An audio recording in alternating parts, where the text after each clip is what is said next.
11월 둘째 주일 저녁입니다. 다음 주일은 우리 추수감사절, 11월 셋째 주일 추수감사절입니다. 어느새 이렇게 금년이 다 가고 있습니다. 추수감사절이 이제 끝나면 또 이제 크리스마스 아닙니까? 이민교회 미국에서 있을 때 보니까 추수감사절부터 미국 사람들은 이제 크리스마스 시즌이 이제 추수감사절 휴가가 크리스마스 시즌으로 연결돼서 추수감사절 때 벌써 집집마다 이제 크리스마스 추리를 시작합니다. 11월 마지막 주, 11월 마지막 주부터 대단합니다. 이제 그래서 그 집집마다 크리스마스 추리, 어떤 동네는 추리 컨테스트를 또 이렇게 합니다. 가정 자기네 카운티에서 조그만 그 마을에서 구경을 가면 멋있다 할 정도로 너무 멋있죠. 뭐 백화점 이런 건 뭐 상상도 못하게 각각 가정의 분위기에 맞게 이렇게 아름답게 합니다. 그래서 너무너무 우리 기독교 신앙을 가진 사람들은 그런 문화가 너무 그립고 그렇습니다. 그런 추수감사절 시즌이 돌아왔습니다. 여러분, 이번 추수감사절 또 성탄절 또 송구영신 예배를 앞두고 우리가 우리 마음에 우리 오전에 드려주셨던 말씀처럼 하나님이 이렇게 살라고 하신 말씀처럼 감사하는 마음이 넘치시기를 바라고, 그런 마음으로 우리가 또 기도를 시작할 텐데 쉬지 말고 기도하자. 그래서 이제 11월 23일부터 5일간 수험생 자녀 우리 미래를 위해서 특별 새벽 기도회를 합니다. 또 11월 30일부터는 예수 사랑 마태복음 25장을 실천하는 또 특별 새벽 기도회. 그래서 어떤 날은 한 끼로 하루를 버텨보고, 어떤 날은 물 500ml로 이제 버텨보고, 이제 그런 게 계속 나갈 겁니다. 문자도 나가고. 그래서 우리가 예수님의 사랑 실천하는 그런 기도도 드리고, 여러분이 감동이 되면 함께 하시고 또 동참해 보시는 거죠. 이렇게 한번 해보자 우리도. 그래서 함께 우리랑 행복하게 풍요롭게 살 수 없는 이들, 그러나 우리도 그렇게 살았던 시대, 몇십 년만 전에도 그렇게 살았죠. 우리 너무 풍요해져서 풍요로움에 감사를 잃고 풍요로움의 기쁨을 잃어버렸는데, 이번에 함께 하는 예수사랑 실천 마태복음 25장 챌린지를 한번 하려고 합니다. 또 우리 교회에서 그동안 2개월 미뤄놓은 장로님, 권사님 취임 예배를 드리게 됩니다. 정성껏 준비하셔서 또 우리 장로님들, 권사님들 취임 예배를 드리시는데 하나님께 큰 영광이 되는 취임 예배가 됐으면 좋겠고, 그러는 가운데 11월 다음 주일 저녁은 이제 아이가 다 2다리가 없어서 이제 잠시 후에 광고 시간에 이제 영상 조금 보겠습니다. 이런 분들이 오시는구나 하는 로봇 다리를 가진 세진이, 다리가 없어서 다리를 로봇으로 이렇게 만들어서 걷게 되는 세진이, 그 아이를 기도로 키웠던 양정숙 집사님의 간증. 정말 비극적인 인생, 자녀가 아프기만 해도 얼마나 비극입니까? 조금만 아파도. 그런데 그런 비극을 맛보면서도 건강하게 키운, 마음이 건강하게 키운 세진이 엄마를 통해서 우리도 우리 가정의 감사를 회복하고 또 건강한 마음으로 신앙생활을 해야 되겠다는 도전도 받고, 또 크리스마스를 앞두고 우리 악동 뮤지션의 부모님, 저 몽고에서 선교사 하면서 한국에서 살지 못하고 정규 공부를 하지 못했지만 훌륭하게 자녀들을 키웠던 이성근 주세, 우리 감리교 선교사님이십니다. 간증을 듣는 시간을 갖게 됩니다. 이어서 우리가 성탄절 또 송구영신 예배, 1월 둘째 주일 저녁에는 이제 그 손가락 인형으로 이렇게 말을 하는 사람이 있습니다. 그걸 뭐라 그러지? 이렇게 복화술합니다. 복음을 전하는 것. 제가 작년에는 부흥회를 했는데 연초에 또 이게 코로나 때문에 부흥회는 할 수 없지만 이 복화술을 하시는 분이 거의 부흥사입니다. 이 인형이 말을 합니다. 계속 말을 해요. 혼자 여러 목소리가 나옵니다. 인형이. 애들도 데리고 나오면 죽습니다. 은혜 받아서 다 쓰러집니다. 그 복화술 하는 그 은혜 받는 시간 1월 둘째 주일날 저녁에 인형이 나와서 여기서 이렇게 설교를 해요. 인형이. 정신 차려! 막 이렇게. 인형이. 제가 아니라 인형이 하시는 분이 와서 정말 은혜를 받을 겁니다. 그래서 우리가 이제 지금 크리스마스 추수감사절 크리스마스 연말 연시 시즌을 이제 맞는 거예요. 또 1월 또 2월에는 아주 훌륭한 찬양팀들이 와서 또 간증과 공연을 합니다. 아주 기대하면서 기도하시면 참 좋겠습니다.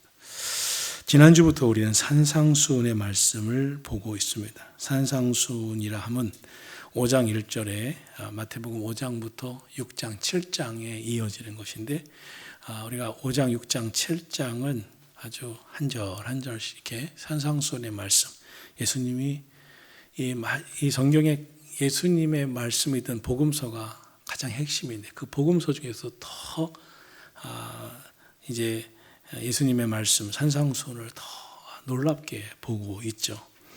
근데 1절에 보니까 예수님께서 산에 올라가 그랬습니다. 그래서 산상수훈이 산에 올라가셔서 하신 말씀을 산상수훈이라 이렇게 얘기하는데 많은 무리가 4장 25절부터 쫓아오니까 그 무리를 보시고 무리를 피해서 산으로 올라가십니다. 그러니까 무리들은 예수님을 따르지 않습니다. 거기까지 뭘 올라가나. 교회를 다녀도 이제 신앙생활을 할 때 사모하는 분들은 거기까지 갑니다. 금식 기도하고 산 기도도 가고 새벽 기도도 나오고 작정 기도 나오고 집회도 막 끊임없이 참여하면서 그게 산에 올라가는 마음입니다. 그러나 교회를 다녀도 내가 이 규정을 합니다. 여기까지만 하자. 이게 너무 심하게 들어간 거. 이렇게 들어갔다면 붙잡혀. 발목 잡히면 돌아가. 이렇게 자기가 잡히는 사람이 있는데 자기가 자기를 잡는 사람은 그만큼만 삽니다. 그러나 예수님이 하나님이 붙잡아 주시기를 간구하고 주님께 붙잡히는 인생은 하나님이 붙잡아 주시는 축복을 받습니다. 그래 그런 예화가 있습니다. 어린아이를 데리고 가서 이제 집에서 과자, 사탕 이런 걸 이렇게 퍼서 주려고 그러니까 이거 뭐 마음껏 먹으라 했더니 아닌데요. 그래서 왜 그랬더니 그럼 퍼주세요. 그러니까 이 아저씨가 이만큼 큰 손으로 퍼주니까 얼마나 많아요. 자기 손으로는 요만큼밖에 안 되는데. 우리는 하나님 손에 붙잡히면 하나님이 부어주시는 복을 받습니다. 내가 붙잡고 내 인생을 살면 내 인생 그만큼만 되는 거예요. 이렇게 제자들이 주님의 손에 붙잡히기를 위해서 산으로 올라갑니다. 그때 확인하세요. 다 이제 호기심으로 그냥 궁금해서 온 사람들은 다 떠나가고 정말 사모하고 정말 하나님이 주시는 예수님이 주시는 그 말씀을 듣기를 원하시는 그 사모하는 영혼들을 확인하고 주님이 드디어 입을 열어 가르치셔서 첫 번째 하셨던 말씀이 이게 복이다 라고 하는 팔복의 첫 번째 말씀이 심령이 가난한 게 복이다. 저들은 천국이 그들의 것이다. 가장 복은 뭐냐? 가장 복된 삶은 뭐냐? 심령이 가난한 게 복이다. 그 영혼이 하나님 앞에 갈급한 마음을 갖는 심령의 가난, 갈급한 심령으로 하나님을 바라보는 영적 갈급한 심령이야말로 가장 복 있는 인생이다. 은혜에 대한 갈급한 마음을 갖고 사는 것이야말로 예배에 대해서 가장 갈급한 마음을 갖고 사는 것이야말로 성령의 은혜, 성령 충만에 대해서 갈급한 마음을 갖는 것이야말로 진짜 복이다. 그들에게 천국이 임할 것이다. 몇 날 며칠을 지내도 음식 먹고 싶은 생각이 없는 사람은 병든 거죠. 사랑하는 사람인데 몇 날 몇 달을 지나가도 보고 싶은 마음이 없으면 사랑하지 않는 거죠. 그리스도인이라고 하는데 예배가 없이도 영적 갈급함을 못 느껴요. 기도가 없이도 뭐 영상 예배 드리면 돼 하고 말씀이 없이도 영적인 갈급함에 굶주림에 괴로워 못 견디는 인생이 아니라 아무런 일이 없는 사람은 영원히 병든 거죠. 가장 복 있는 영혼의 상태는 하나님의 은혜에 대한 갈급함입니다. 사모하는 마음이에요. 제가 군무 갈 때 우리 병사들 중에는 꽤 그런 애들이 많았어요. 저는 참 복이 많은데 군복할 때도 벌써 저 밖에서부터 찬송을 쫙 불고 있으면 들어오면서 이렇게 들어와요. 그 은혜에 갈급해서. 우리가 군복할 때 96년도에 저희 강릉의 무장공비가 잠수함 타고 들어왔었는데 그때 산속 설악산 오대산 그쪽에 다 병사들이 잠복 근무를 했습니다. 무장공비 잠복. 그래서 막 죽고 죽이고 그랬죠. 그래서 이제 집차 타고 한쪽에는 성경을 떼고 한쪽에는 커피를 타고 다니면서 이제 그 진지마다 기도를 해줘요. 그러면 그 찬송을 부르면 예수 사랑하시면 작게 부르자. 예수 사랑하시면 부르고 딱 기도하면 예수 사랑하시면 날 사랑해 애들이 막 울어요. 얼마나 갈급한 거예요. 야 목사님 오셨어요. 그래서 참 복이 많습니다. 저는 그런 갈급한 사람들과 신앙생활을 하는 기쁨이 있었어요. 그게 얼마나 그러니까 저는 이제 눈물을 전염을 받습니다. 걔가 울면 나도 울어. 같이 우는 거죠. 얼마나 그 갈급한 마음에 은혜가 넘쳐요.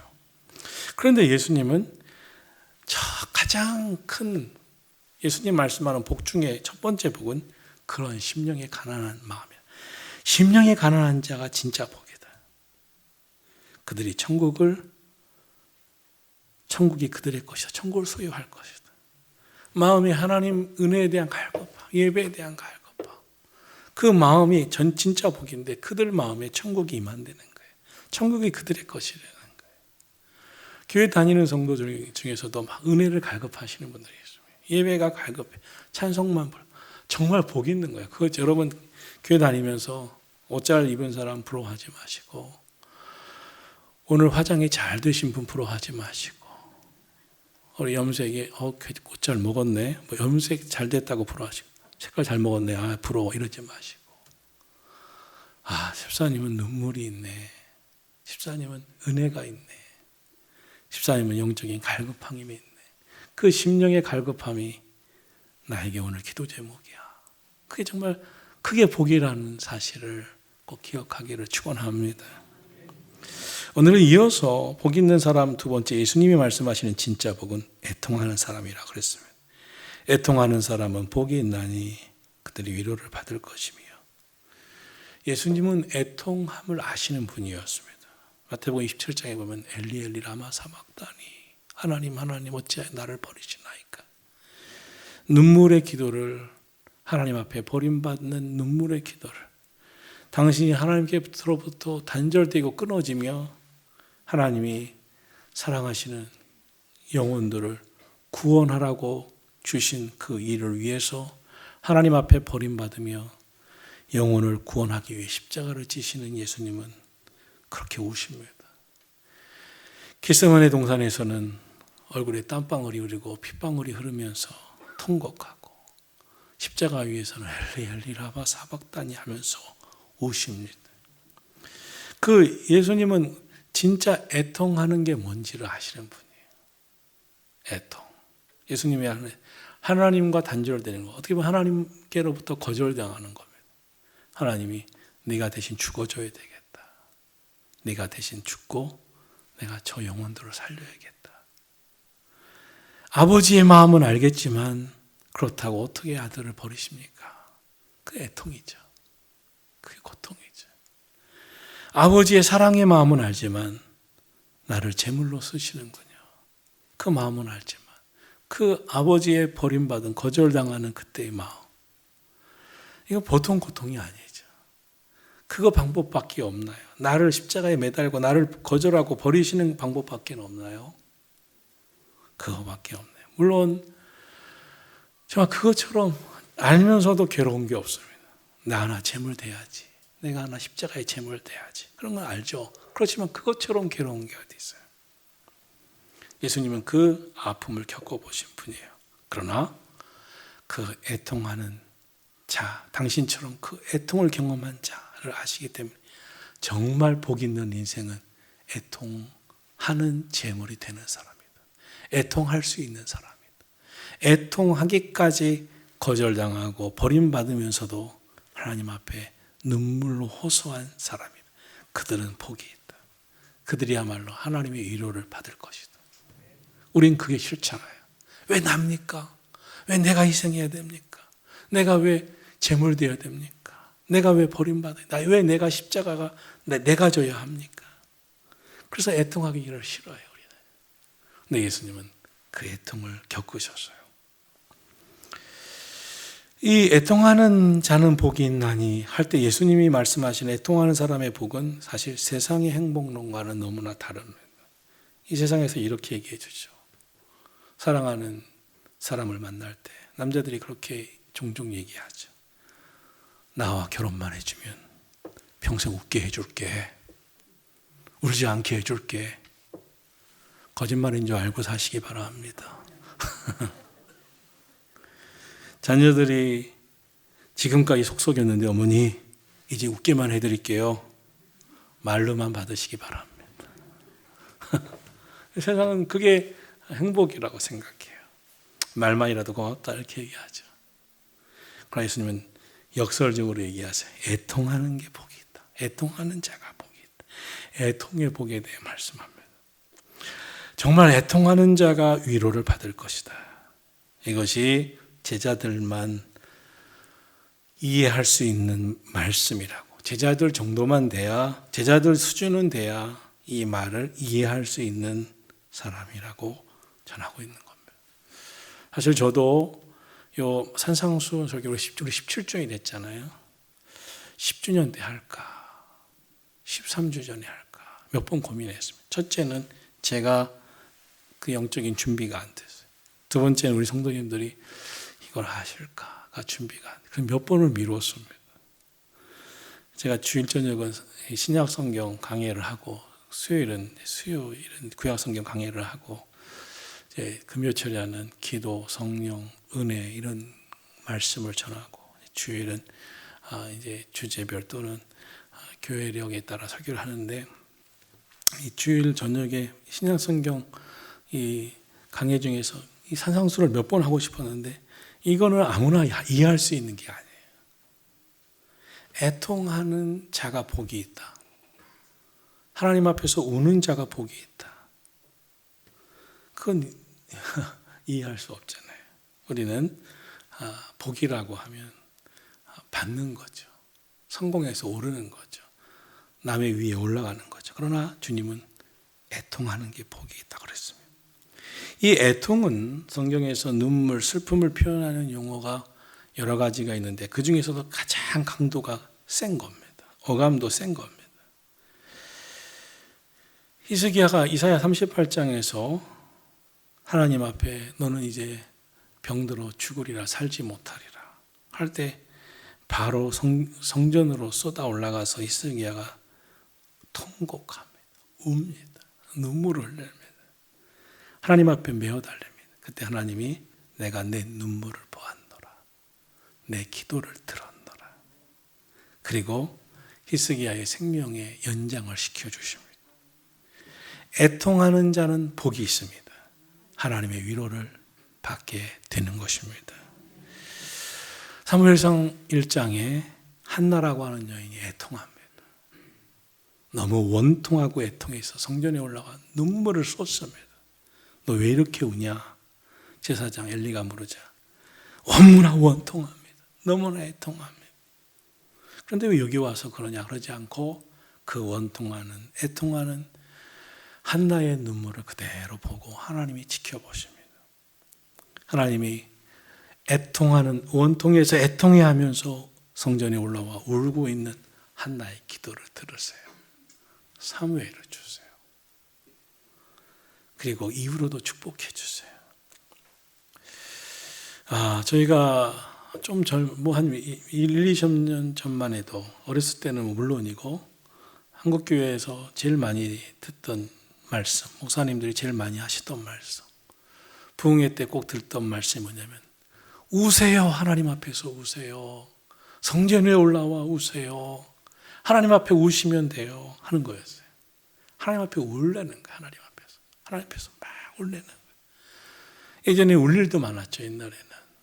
가난해서 울고 일터에서 구박받아서 울고 또 옛날에는 그렇게 이 버스나 길가에 닿으면 이 쓰리꾼이 많으니까 싹 하고 도망치는 사람, 개 타서 오다가 뺏겨서 울고 왜 그렇게 많았어요? 옛날에는 또 깡패들이 많았어요. 쳐다본다고 매 맞고 와서 또 울고 그 우는 사람이 많았어요.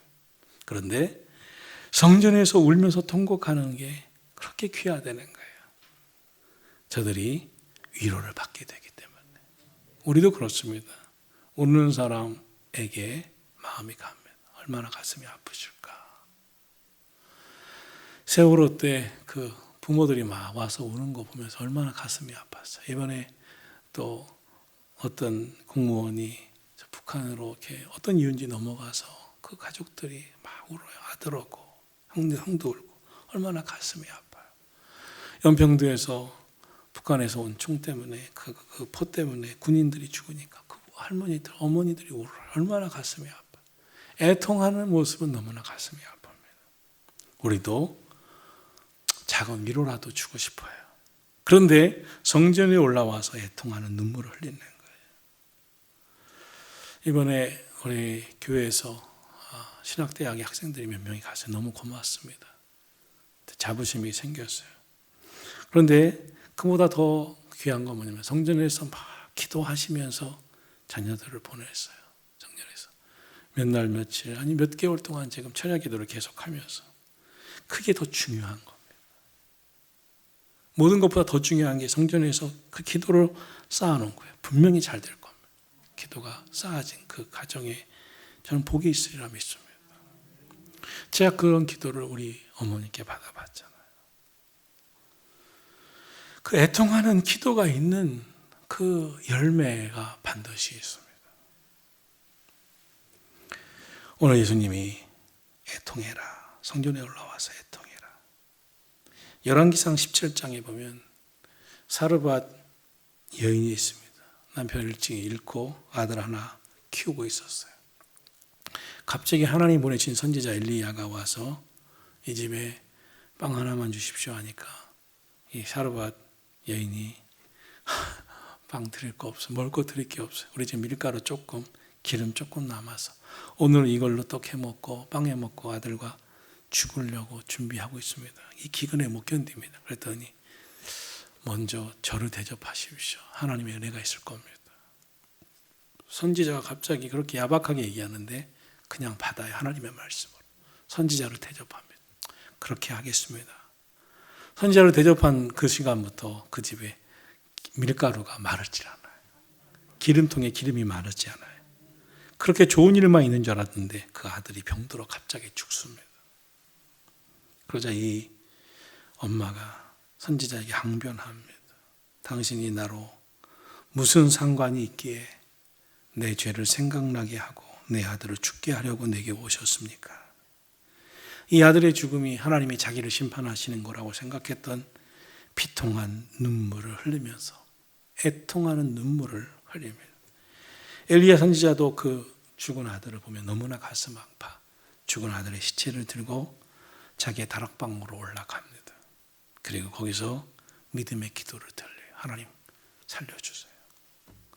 이 가정의 애통을 받으세요. 이 엄마의 애통하는 기도를 받아주세요. 아이가 살아납니다. 기적이 일어난 거죠. 애통하는 자는 복이 있나니 그들이 위로를 받을 것이며. 여러분 하나님이 위로를 원하시지 않습니까? 왜 나 좀 위로해 주시지 않나? 사람의 위로는 아주 잠깐입니다. 하나님의 위로는 권세가 있습니다. 능력이 있습니다. 그것은 애통하는 기도에 나오는 거예요. 우리 교회는 애통하는 눈물의 기도가 많은 교회가 되기를 소망합니다. 우리 성도들이 애통하는 눈물의 기도를 드리는 교회가 되면 정말 하나님의 복이 무엇인지, 하나님의 위로가 무엇인지를 보게 될 줄로 믿습니다. 먼저 말씀드리고 싶은 것은 베드로입니다. 첫째로 베드로는 자기 죄를 놓고 눈물로 통곡하며 애통했습니다. 우리가 애통하는 자는 복이 있나니 자기의 죄를 깨닫고 눈물을 흘리며 애통하는 자는 복이 있습니다. 위로를 받습니다. 예수님 앞에 호언장담했지만 닭 울음소리가 2번 울리기 전에 그는 3번을 예수님 부인하고 저주까지 합니다. 그때 닭 울음소리가 들리면 베드로는 닭 울음소리에 통곡하며 뛰쳐나갑니다. 그리고 철포덕 주저앉아 울기 시작하면 베드로의 통곡이 시작하면 베드로의 애통하는 통곡의 기도가 드려졌던 그 자리는 지금 베드로의 통곡교회가 되었습니다.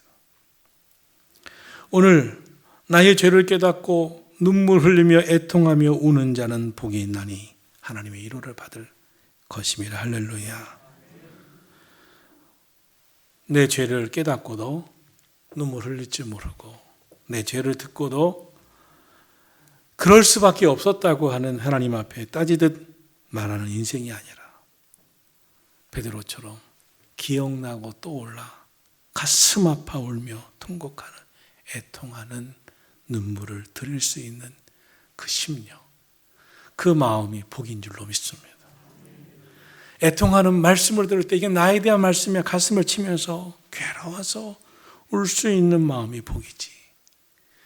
이 말씀이 나를 또 치시는구나, 기분이 나빠, 시험 들어, 이거는 그 마음은 너무나 안타까운 마음이에요.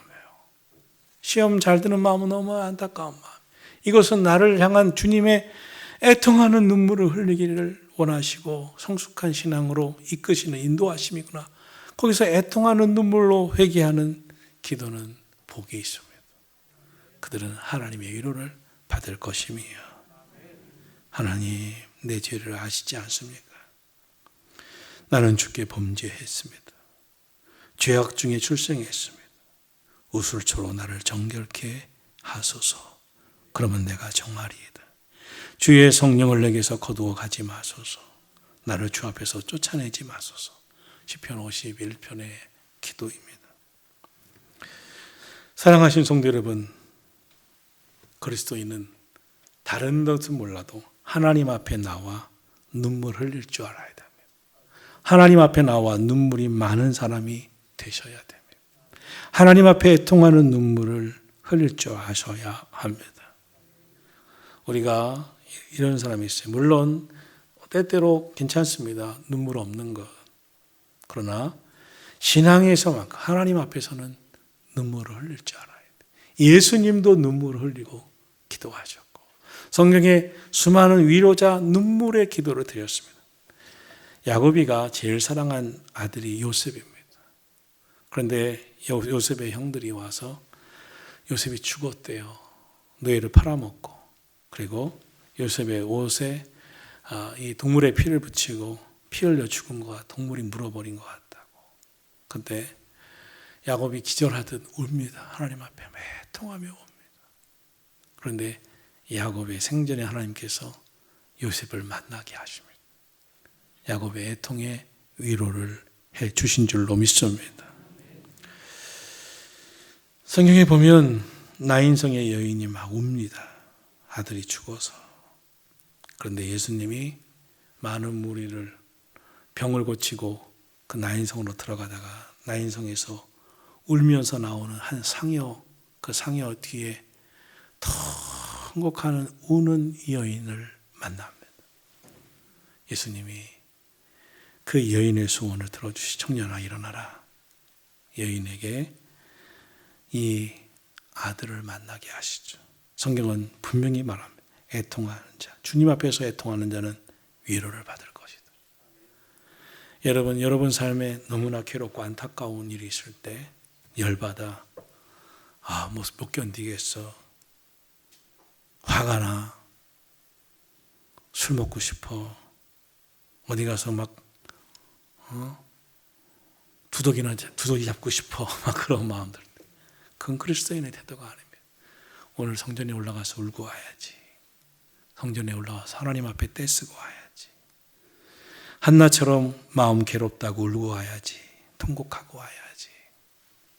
하나님이 위로해 주실 줄로 믿습니다. 하나님의 위로는 너 마음이 아프냐가 아닙니다. 그거는 넘어서서 하나님의 위로는 그의 문제를 통틀어 해결해 주시는 위로인 줄로 믿습니다. 여러분, 여러분의 울음이 주님의 위로가 있는 그런 애통함이 되기를 주의 이름으로 축원합니다. 두 번째로 말씀을 드리고 싶은 애통은 사명 때문에, 십자가 때문에 우는 겁니다. 모세도 그 사명 감당하기 힘들어서 울죠. 하나님, 왜 이런 사람들을 왜 내게 맡기셨습니까? 나를 하나님의 생명력 책에서 빼더라도 이들을 구원해 달라고. 사명 앞에서, 하나님과 백성들 앞에서 막 웁니다. 십자가의 사명 앞에서. 이 사명은 맡겨주신 영혼을 위해서 우는 겁니다. 자신의 죄에 대한 통곡, 애통, 자신의 아픔, 자신의 괴로움, 고통 때문에 통곡을 넘어서 이제 그 영혼을 위한 눈물입니다. 예레미야 때 예레미야는 눈물의 선지자였습니다. 백성들을 보면서 막 울면서 왜 하나님 말씀이 이런데 왜 안 들으시냐고 막 평생을 울어요. 울죠. 소리내어 옵니다. 이 사명에 눈물을 흘릴 수 있는 사람은 복이 있나니 하나님이 그들을 위로할 것이며, 더 나아가 주님을 위해서 우는 자가 되기를 주의 이름으로 축원합니다. 주님을 위해 우는 자. 예수님도 그런 것이죠. 하나님의 나라와 그 뜻을 위해서, 주의 나라 위해서. 사도 바울은 주의 일을 위해서 눈물을 흘렸습니다. 그래서 사도행전 20장 19절에 내가 눈물을 흘린 것과 모든 겸손과 유대인에게 당한 시험을 참고 주를 섬긴 것을 주께서 아노라 그랬습니다. 그가 흘린 눈물, 주의 일하기 위해서 흘렸던 눈물, 복음 전하기 위해서 흘렸던 눈물, 내가 3년이나 밤낮 쉬지 않고 눈물로 각 사람에게 복음을 전하며 훈계하던 것을 기억하라. 사도행전 20장 31절, 빌립보서 3장, 이제도 눈물을 흘리며 여러분에게 말합니다. 바울 사도는 주의 일 때문에 그 주의 일을 위해서 구원하기 위해서 눈물을 흘렸습니다. 오늘 성경 말씀, 애통하는 자가 복이 있나니 그들이 위로를 받을 것이며, 주의 성전에 애통하는 눈물의 기도가 많은 우리 교회가 되기를 소원합니다. 기도합니다. 하나님 감사합니다. 우리 교회에 오셔서 이 성숙한 신앙인이 갖는 진정한 복, 하나님의 은혜에 갈급한 심령이 가난한 자의 복, 하나님 앞에서 흘릴 줄 아는 애통의 눈물의 복, 우리들에게 허락해 주옵소서. 눈물의 기도를 드렸던 히스기야, 한나, 눈물의 기도에 본을 보이셨던 예수님, 눈물의 기도 속에 사명을 되찾은 베드로, 오늘 우리 교회들, 우리 성도들에게도 이 눈물의 기도가 한나처럼, 베드로처럼, 히스기야처럼 우리의 기도가 되게 해 주시옵소서. 예수님의 이름으로 기도하옵나이다. 아멘.